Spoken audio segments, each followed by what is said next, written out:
Assalamualaikum warahmatullahi wabarakatuh. Salam ukhuwah Islamiyah, salam ukhuwah watoniyah, dan salam ukhuwah insaniyah. Selamat datang kembali di Mr. Code Channel. Seperti biasa, kita akan ngobrol santai-santai, ngomentari apa-apa yang salah, apa-apa yang kurang cocok, apa-apa yang timpang yang muncul di permukaan, teman-teman ya. Ada salah satu video yang dimana Guru Gembul memberikan beberapa data fakta tentang beberapa keanehan, kecelenehan, beserta kebobrokan oknum dari organisasi NU. Memang kalau kita menyaksikan teman-teman, kasus-kasus yang ada di golongan NU itu tidak mungkin bisa ditutupi karena saking banyaknya. Ya mungkin di kalangan Salafi juga ada yang melakukan ya kesalahan, kemaksiatan dan lain sebagainya. Namun itu tidak sampai mencuat, sampai menjadi berita nasional. Tapi kalau NU beda lagi teman-teman. Karena saking banyaknya oknumnya, saking banyaknya pelaku kekonyolannya, mudah masuk ke berita. Ada dua faktor sebenarnya yang membuat berita-berita di NU ini mencuat daripada di Salafi Wahabi. Yang pertama, jumlah masyarakat NU atau jumlah Jam'iyah Nahdlatul Ulama itu jauh lebih besar dibandingkan jumlah Wahabi Salafi. Kita cek teman-teman ya. Berbagai sumber mengatakan jumlah kaum Salafi itu hanya 80 juta di seluruh dunia. Sedangkan Ahlu Sunnah yaitu 1,5 miliar. Ini sudah berapa kali lipatnya teman-teman ya. Kemudian kalau menuju ke data lokal, warga Wahabi di Indonesia ini nggak ngerti jumlahnya, yang pasti jauh lebih sedikit lah ya. Kalau di NU di tahun 2023 jumlah Nahdliyin menurut LSI ini mencapai angka 56,9% dari populasi masyarakat Indonesia. Itu artinya dari 281 juta di tahun 2023, jumlah Jam'iyah atau anggota atau masyarakat Nahdliyin yaitu berjumlah 157,36 juta. Jadi wajar kasus-kasus atau keburukan-keburukan di Nahdliyin ini mungkin jauh lebih banyak juga karena masanya memang terlalu membludak teman-teman ya. Lalu faktor yang kedua adalah di Nahdlatul Ulama itu tidak ada istilah menutup aib. Jika memang sudah ketemu ya sudah, laporkan saja, tangkap saja, proses saja. Jika memang sudah ketemu dan sudah ada yang melapor. Berbeda dengan Wahabi. Di Wahabi sebagaimana di Guru Gembul, sebagaimana Guru Gembul jelaskan, di sana itu mati-matian menutup aib katanya ya, aib dari para ustadz-ustadznya, jam'iyahnya, atau para guru-guru mereka. Jika melakukan kesalahan, bahkan jangankan kesalahan yang menurut mereka aib, yang merugikan orang lain seperti koruptor saja, itu masih dilindungi karena untuk menutupi aib katanya. Itu faktor yang kedua teman-teman. Jadi tidak heran. Coba kita dengarkan seperti apa pernyataan dari Guru Gembul. Namun di sini Guru Gembul masih kurang teman-teman. Kalau misalkan mau bangun masjid itu sampai ngemis-ngemis di pinggir jalan, bahkan ngemis-ngemis di YouTube, itu semuanya siapa? Itu juga biasanya adalah orang-orang NU. Sekarang Ya, setuju saya dengan pernyataannya. Beliau ini kenapa Hari Pras meminta sumbangan? Karena beliau ini pelurus akidah dari penyesat umat ini sedang dalam kesulitan dana untuk membayar kontrakan anak beliau ini. Kenyataan di lapangan ya seperti ini. Cuman saya di sini ingin menambahkan pernyataan Guru Gembul karena Guru Gembul juga banyak kurangnya di sini. Kurang lengkap. Yang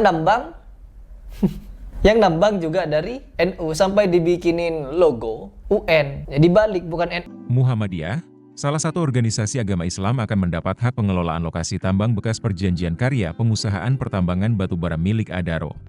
Ketua Muhammadiyah menyiapkan 2 perusahaan untuk mengelola tambang di lahan tambang yang sebelumnya dikelola oleh Adaro atau Arutmen. Ketua Tim Pengelola Tambang Muhammadiyah, Muhajir Effendi mengatakan Muhammadiyah sudah membangun strategi company yang nantinya akan menjadi perusahaan induk untuk pengelolaan tambang dan juga operating company. Dirinya mengatakan operating company ini akan berisi para ahli yang memiliki pengalaman di tambang. Ia menjelaskan operating company ini akan bekerja sama dengan kontraktor untuk melakukan operasi tambang, seperti melakukan survei awal, menentukan kelayakan pertambangan dan lain sebagainya. Harus puritan. Harus puritan. Puritanisme teks itu adalah Wahabi.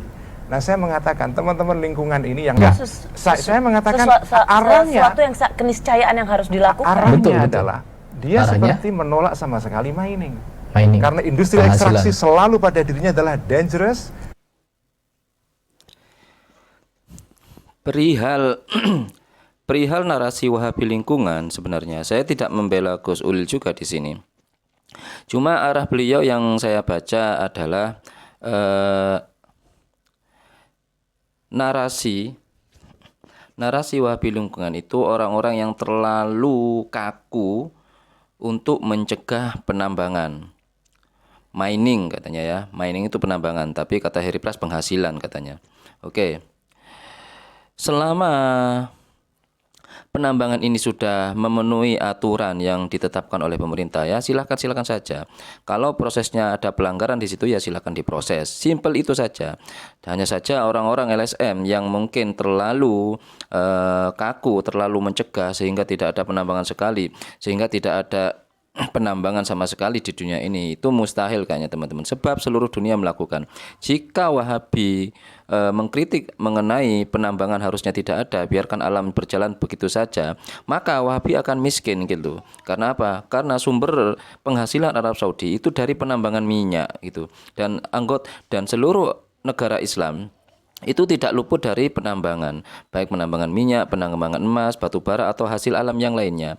Yang penting di sini yang dibahas adalah ada pelanggaran kepada peraturan negara atau tidak, begitu teman-teman ya. Apalagi yang kayak kemarin itu. Apa lebih Arab Saudi memilih damai. Agar apa? Agar tidak terjadi konflik terus-menerus. Sebagaimana Nabi Muhammad SAW melakukan sulh Hudaibiyah, perjanjian damai dengan orang kafir. Apabila sudah diberikan cara untuk mengakhiri konflik dengan damai, maka kita lakukan. Kalian perlu tahu teman-teman. Dari sini kita bisa tahu statement awal Heri Pras, ketika orang lain ingin menempuh jalur damai dengan si rewel, maka dia mencak-mencak dan memfitnah.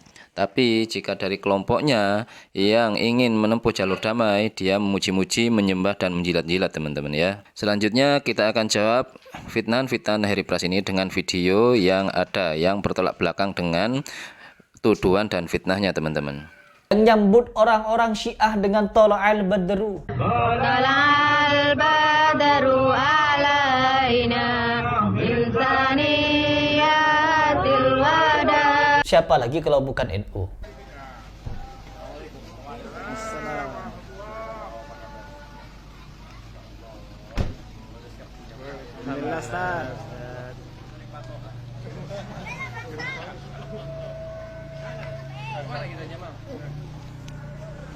Saya tambahin Pak Guru Gembul. Satu lagi ada petinggi-petinggi NU nyambut ulama-ulama Syiah di dalam gedung PBNU. Siapa lagi kalau bukan NU? Siapa lagi itu? Kiai Khalil apa?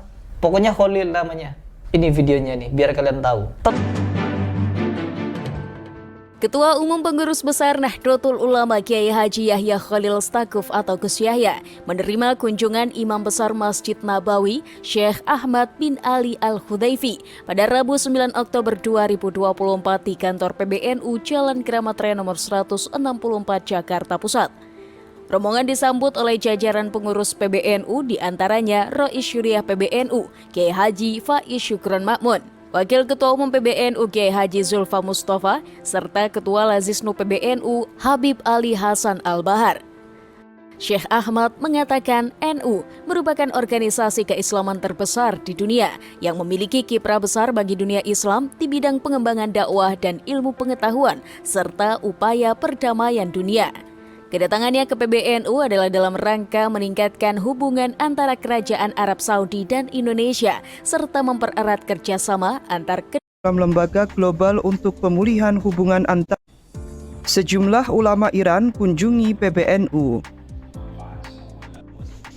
Sejumlah ulama Iran yang tergabung dalam lembaga global untuk pemulihan hubungan antara madhab-madhab Islam, Al-Majma' Al-Alami Littaqrib Baina Al-Madhahib Al-Islamiyah, mengunjungi pengurus besar Nahdlatul Ulama di Jalan Keramat Raya nomor 164 Jakarta pada Rabu 26 Juli 2023.